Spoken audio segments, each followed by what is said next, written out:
ቀጥታ እንግዲህ መስመር ላይ ኮሎኔል መኮንን ተስፋ ከኛ ጋር ናቸው። እንደዚሁም የቀድሞ የክኔሴት አባላቶ ሽሎሞም እንደዚሁ አብሮኛሉ። ጤና ይስጥልኝ ኮሎኔል። ጤና ይስጥልኝ አቶ ሽሎሞ። ጤና ይስጥልኝ ተስፋዬ። ጤና ይስጥልኝ ሽሎሞ። ኮሎኔል በመጀመሪያ መልካም ሳምንት እንመኛለን። እንግዲህ ባሳለፍነው ሳምንት የጠቀስነው ያው የሰማዕታትን ባስመለከተ ነው። ዛሬ እስቲ በቀጥታ በእውነት ባለው ተጨባጭ ሁኔታ እንመለስና በአሁን ሰዓት በኢየሩሳሌም ከተማ የተሰዋው የሻለቃ ማውዝ እስራኤል የቀብር ስነ ስርዓት እየተካሄደ ባለበት ሰዓት ነው እኛ ቃለ ምልልስ የምናደርገው። የእኔ ጥያቄ ከዚህ ጋር አያይዞ በደቡብ ሊባኖስ ፈንጂ የጫኑ ድሮኖች አሁንም ምንም አይነት መፍትሄ ያልተገኘላቸውምና በዚህ ጉዳይ ላይ ምን ይላሉ ኮሎኔል? እንግዲህ በመሰረቱ በሊባኖን ትልቅ ውጊያ እየተደረገ ነው። መከላከያ ከያዛቸው ቦታዎች አልፎ ከሊታኒ በላይ ገብቷል። ከ68 በላይ የሚሆኑ ከተማዎችን በደቡብ ሊባኖስ አውድሟል። መከላከያ ስራውን እየሰራ ነው። ሆኖም ግን አንዳንድ ድሮኖች ፈንጂ ተሸክመው የሚሄዱ በመከላከያና በወታደሮቻችን ላይ አንዳንድ ጉዳቶች እያደረጉ ነው። ለዚህ ደግሞ መንግስትም ሆነ መከላከያ በአሁኑ ሰዓት መፍትሄ እየፈለገ ይገኛል። የተለያዩ ቴክኖሎጂካል መሳሪያዎችን መከላከያ እየተጠቀመ ነው። ሆኖም ግን አንዳንድ ተባራሪዎች ወታደሮች ላይ እየወደቁ ትልቅ ጉዳት እያደረሱ ነው። በመሰረቱ ይህ ጉዳይ መከላከያ ያውቀዋል አያውቀውም የሚል አንዳንድ ውይይቶች ነበሩ። መከላከያ ለምን እስካሁን ድረስ ለዚህ መልስ እንዳልሰጠ አጥጋቢ መልስ አልተሰጠም። በአሁኑ ሰዓት ግን በተለይ መከላከያ ፋብሪካዎች ይህን ድሮን ለመቋቋም ሌት ተቀን እየሰሩ ነው። በቅርብ ቀን መፍትሄ ይገኝለታል የሚል አቋም ነው ያለኝ። ወታደሮቻችን ጀግኖች ወታደሮቻችን በደቡብ ሊባኖስ በሚያደርጉት ውጊያ እስካሁን ድረስ ወደ 9 የሚሆኑ ማለትም የጦርነት አቆም ከሆነ በኋላ ነው ወይም ጦርነቱ እንኳን አልቆመም። በየቀኑ እንደምታየው ሂዝባላ ድሮኖች ብቻ ሳይሆን ሚሳኤሎችም በሰሜኑ በኩል እየተኮሰ ነው። ወደ ሽሞናም ትፌሪያም እንዲሁም ናሪያ ሮሻኒክራ በየቀኑ በዛ አካባቢ በሜሮን እንዲሁም እየተኮሰ መከላከያ ይህን ነገር እየተከላከለ ነው። ድሮኑ በእውነት መፍትሄ ይገኝለታል ብዬ አምናለሁ። ከዚህ በተረፈ ግን መከላከያ በአሁኑ ሰዓት ትልቅ ድርጊት እየሰራ ነው። ዋሻዎችን እያፈረሰ ነው። መኖሪያ ቤቶችን እያፈረሰ ነው። መሳሪያዎችን እየቀማ ነው። ትልቅ ግድያ ነው የሚያደርጉት። በአንጻሩ እንደሚታወቀው የሊባኖስ መንግስትና የእስራኤል መንግስት የስምምነት ድርድር እያደረጉ ይገኛሉ። የሊባኖስ መንግስትና በተለይ ጠቅላይ ሚኒስትሩ እና ፕሬዚዳንቱ ከእንግዲህ በኋላ የሊባኖስ ሀገር የሚወስነው የሊባኖስ ህዝብ እንጂ ተላላኪ የኢራን ተላላኪ ድርጅት አይደለም የሚል አባባል ለመጀመሪያ ጊዜ ተናግረዋል። ይህም ትልቅ ነው። ሂዝባላን ለመቆጣጠር ይመስለኛል። ሂዝባላ የኢራንን ተልዕኮ ለመፈጸም ሊባኖስን ገዝቶ ሊባኖስን አግቶ የሚኖር አረመኔ እንደመሆኑ የሊባኖስ ህዝብ እየተፋው ነው። የሊባኖስ ህዝብ ተነስቶበታል። እኛም በዚህ በኩል ትልቅ ስራ እየሰራን መስሎኛል። የሊባኖስ መንግስት ይህን ነገር ይደግፈዋል። የአሜሪካ መንግስት ጣልቃ ገብቶ ሂዝባላ ትጥቁን የሚፈታበትና እስራኤልና ሊባኖስ ወደ ስምምነት ገብተው ሰላም የሚኖሩበት ጊዜ ቅርብ መስሎ ይታየኛል።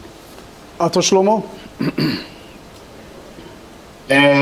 ኮሎኔል መኮንን ከጠቀስካቸው ነገሮች መካከል አሁንም ቢሆን የጦርነቱ ዓላማ ግልጽ አይደለም።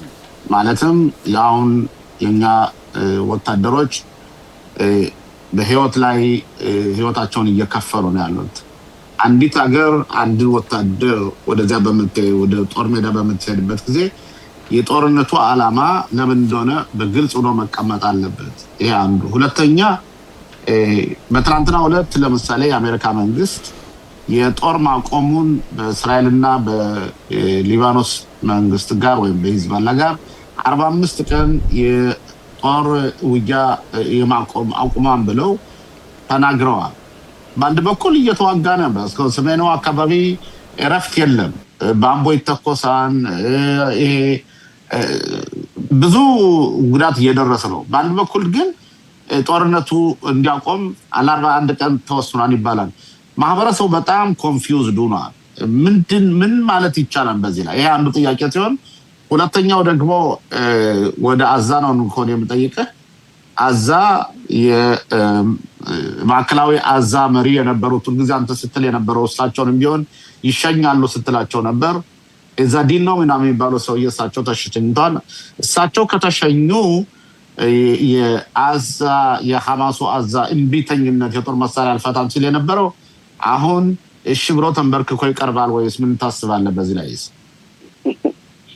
እንግዲህ የጦርነቱ ዓላማ የወሰነው መንግስት ነው። መከላከያ እንደ መከላከያ ስራውን እየሰራ ነው። የጦርነቱ ዓላማ በሰሜን ሀገር የሚገኙ የእስራኤል ሰፈሮች ደህንነታቸው እንዲጠበቅ ነው። አንደኛ ሂዝቦላን ካለበት ቦታ ማራቅ እስከ ሊታኒ ድረስና ከዛም በላይ ዋሻዎችን መቀማት፣ ሚሳኤሎችን መቀማት፣ የታሸጉና ምሽግ የተመደመዱ ፈንጆችን ማፈንዳት፣ መቀማት፣ ሀብቱን መቀማት ነው። ይህ ነው ዓላማው። ለምን ፕሬዚደንት ትራምፕ ለ45 ቀን ያህል እንዲራዘም አደረጉ ያልከው፣ እንደምታውቀው ፕሬዚደንት ትራምፕ በሊባኖስና በእስራኤል ስምምነት ለማድረግ ትልቅ ጥረት እያደረጉ ነው። ባለፈው ሳምንት በአሜሪካ ላይ በተደረገው የእስራኤል ኤምባሲና የሊባኖስ ከፍተኛ ተወካዮች ኤምባሲዎች ደህና ነገሮች ታይተዋል። ዋናው መሰረቱ ግን ለዚህ ሰላም ለመስጠት ሲባል በዚህ 45 ቀን ውስጥ አንዳንድ የሚደረጉ ነገሮች ስለሚኖሩ ነው። ጦር ቁሟል፣ ሊባኖስ ሂዝቦላ መተኮሱን አቁሟል ካልከ ግን አላቆመም፣ እየተኮሰ ነው። በሚገርም ሁኔታ ከኢራን በተለየ ሁኔታ የኢራንን መልእክት እናንተ ይሄን አድርጉ ስለተባሉ በየቀኑ ፈንጆችንና ሚሳኤሎችን እየተኮሰ ነው። በመሰረቱ መከላከያ ማጠፋ መልስ እየሰጠ ነው።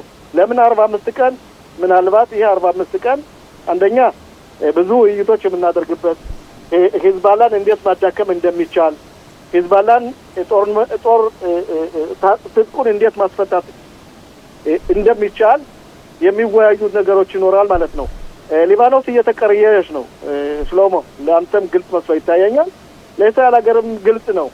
ትልቁ ችግራችን በአሁኑ ሰዓት የራድዋን የራድ ጓድ የሚባለውን ልዩ ኃይል ከእስራኤል ሰፈሮች በተለይ ከሰሜን ሰፈሮች ከሜቱላ፣ ከዶቬቭ፣ ከአቤቬም፣ ከመናራ ከሚባሉት ግብጾች ማራቅ ነው የመከላከያ ስራው። ሌላው በዲፕሎማሲ የሚከፈትና በጠረጴዛ ዙሪያ የሚከፈት ስለሚሆን ለ45 ቀን መስጠቱ ደህና መስሎ ይታየኛል። ወደ አዛ ስመለስ ግን በአሁኑ ሰዓት ትላንትና በተደረገው መረጃና ማስረጃ እስከተገኘበት ድረስ ኢዛዲን አል-ሀዳድ የሚባለው የአዛ መካከለኛ ገዥ ነበር። በአሁኑ ሰዓት ግን የሐማስ ከፍተኛ ኤታማጆር ሹም ማለት እችላለሁ ወደማይመለሰው ተሸኝቷል። ከቤተሰቦቹ፣ ከሚስቱ፣ ከልጁ እንዲሁም ከረዳቶቹ ጋር። ይህ ሁኔታ ሐማስ እንዲያዳክመው ይችላል አይመስለኝም። ሐማስ ይህ መኮንን ቢሞቱም ይህ ጦር መሪ ቢሞትም ሌላ ጦር መሪ ነው ስለሚኖረው ዞሮ ሐማስ ትጥቁን የሚፈታው በእስራኤል ወታደሮች ነው። ያ ደግሞ ደጋግሜ እንዳልኩ በሶስተኛ ደረጃ የተቀመጠ እስከሆነ ድረስ በሚገርም ሁኔታ ግን ሽሎሞ ለአንተም ለህብረተሰቡ ግልጽ ማድረግ የምፈልገው ይኸውልህ እስራኤል እያሸነፈች ነው ስንል በአሁኑ ሰዓት ኢዛዲን ሀዳድን ያህል ትልቁ መሪ ከያሲር ከትልልቅ መሪዎቹ ከአቡ ኦዴድ ከጃበሪ ከሌሎች ጋር አርጎ ጥቅምት 7ን ለመውጋት የታገለና ፕላኑን ያወጣው።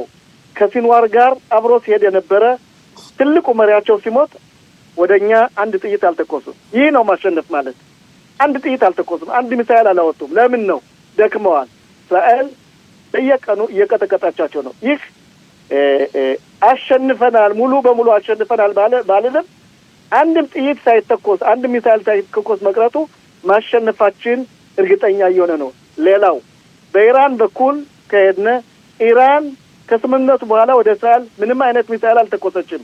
ከጎረቤቶቿ አገሮች ጋር ግን እየተኮሰች ነው። በተለይ ለኤሚሬት እንደ ሳውዲ አረቢያ ላሉት እንደ ኦማን ላሉት እየተኮሰች ነው። ድሮኖችንም አንዳንድ ታንኳዎችና ጀልባዎችንም እየጎዳች ነው። ወደ እስራኤል ግን አልተኮሰችም። ይህ ነው ማሸነፍ ማለት። ምክንያቱም እስራኤል በጦር ኃይል በኩል የበላይነቷን እያገኘች ነው። አጠፋ መልስ ስትሰጥ የሚጎዱት እነሱ ስለሆኑ ነው እንጂ ጽዮናዊ ሆኖ አይደለም። ስጋት አላቸው። እስራኤል ታወድማቸዋለች። ስለዚህ ምንም እንኳ ሐማስ ትጥቁን በአሁኑ ሰዓት ባይፈታም ዞሮ የእስራኤል መከላከያ ኃይል እስከ አሁን ድረስ 60% ይዞታል። የቀረው መካከለኛ አዛ ዋሻዎቹን፣ መሳሪያዎቹን፣ ትጥቁን አስፈትቶ የአዛ ህዝብ ሰላም እንዲያገኝ የሚሆነው ጊዜም ልክ እንደ ሊባኖስ ሁሉ ቅርብ መስሎ ይታየኛል። እስራኤል በአሁኑ ሰዓት የመካከለኛው ምስራቅ ገጽ ሁኔታ ለውጠዋለች። አትጠራጠር። አንድ የቀረን የኒውክሌሩ ኢራን የሚገኘው ኒውክሌር ብቻ ነው። ያ ኒውክሌር ደግሞ እንደምታየው በአሁኑ ሰዓት ትራምፕ እንዴት ነው ከቻይና ከተመለሱ በኋላ እንደምታየው የኢራንን ሁኔታ ትልቅ ቁጣት አለባቸው። ያለ መግባባት አለ። በድርድሩ ላይ ተስፋ ቆርጠዋል። ምናልባት በዚህ 2 ቀን ውስጥም ተመልሰው የእስራኤል እና የአሜሪካ ጥምር ኃይል በአሜሪካ ላይ በኢራን ላይ ተኩስ ሊከፍቱ ይችላሉ። መከላከያ ሙሉ ዝግጅት አድርጓል። መንግስት በዚህ በኩል ከ2-3 ጊዜ በላይ ውይይቶችን አድርጓል። አየር ኃይላችን ዝግጁ ነው። የሚጠበቀው የትራምፕ ትዕዛዝና ኢራንን ለአንድና ለመጨረሻ ጊዜ በተለይ የነዳጅ ቦታዎችን ተቋማትን ኢኮኖሚካሊ የሚጎዷትን ነገሮች ለአንድና ለመጨረሻ ይሄን ድርጊት ለማድረግ ሙሉ ዝግጅት አለ ለማለት ፈልጋለሁ። ኮሎኔል በጨረሻ ላይ ባሉት መልስ ላይ በዛሬው ዕለት ይህንን ባስመለከተ ጠቅላይ ሚኒስትር ቢንያሚን ኔታንያሁ የካቢኔ ውስን የሆነ የደህንነት ስብሰባ ያደርጋሉ። ዛሬ ከሰዓት ነው። እንግዲህ በእስራኤል በእውነት አሜሪካ በኢራን ላይ እርምጃ የመውሰድ ዝንባሌዋ እንዳላትና ግምገማዎቹ እየጨመሩ መሆኑን የሚያሳይ አንዳንድ መረጃዎች እየወጡ ነው። ይሄ ማለት እንግዲህ ያው እርሶም ገልጸውታል። ከቻይና ቆይታቸው በኋላ ፕሬዚደንት ዶናልድ ትራምፕ ቆይታቸው ምንም አይነት ውጤት እንዳላመጣ የሚያሳይ ነው። ምክንያቱም በአሁኑ ሰዓት ቻይና ከፍተኛ ጫና እያደረገች ነው ወደ ጦርነቱ እንዳይመለሱ። ይሄ መጨረሻው ምን ሊሆን ይችላል ኮሎኔል? ዞሮ ይህ ጦርነት ልክ እንደ አዛ እስራኤል አሸንፋለች ታክቲካሊ ማለት ነው፣ ወታደራዊ አሸንፋለች ማለት ከፈለግነ በኢራን ላይ የሚገኘው ኒውክሌር ፕሮግራም መውደም አለበት። የዳበረው ኡራኒየም መውጣት አለበት። ያን የሚሰራው የእስራኤል መከላከያና የአሜሪካ መከላከያ ነው። በአሁኑ ሰዓት ኢራን የምታደርገው የማወናበድ ስራ ተንኮለኛ በመሆኗ ነገሮችን ለማራዘምና ጊዜዋን ለመፍጀት ምናልባት መፈንቅለ መንግስት ይሆንብኛል ብላል ፈርታ ነገሮችን ማራዘም ትፈልጋለች። ሰላሙን መግባት አትፈልግም። እሷ ነገር የመካከለኛው ምስራቅ እያስፈራራች መኖር ነው የምትፈልገው። አሜሪካ ላይም እየዛተች ነው አልፎ ተርፎ። ስለዚህ የአሜሪካ ፕሬዚዳንት የአሜሪካ መንግስት አማራጭ የለውም፣ ወደዚህ ጦርነት መመለስ አለበት። የእስራኤል መንግስትም ይሄን ነው የሚፈልገው። አንዴና ለመጨረሻ ጊዜ በነገራችን ላይ በየከተማ ከንቲባዎች ሙሉ ዝግጅት አለ። ምናልባት በቅርብ ቀን ውስጥ እዚህ ሁኔታ ተመልሰን የምንገባበትና እንደሚመስለኝ ከሆነ ኢራን ይህን ስምምነት ባለመቀበሏ ጊዜዋን እያሳጠረች መስሎ ይታየኛል። ሆኖም ግን ይህ የእስራኤል ምርጫም አልነበረም፣ የአሜሪካ ምርጫም አልነበረም። የኢራን ምርጫ እስከሆነ ድረስ በምርጫው ደግሞ ይሄን ነገር መቀበል አለባት።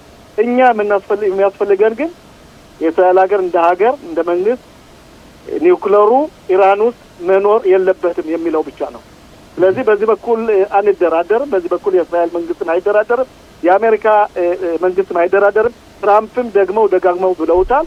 ይሄ ደግሞ እንግዲህ ትራምፕ ያሉት እስከሆነ ድረስ ይሄ ነገር እንደሚሆን አልጠራጠርም።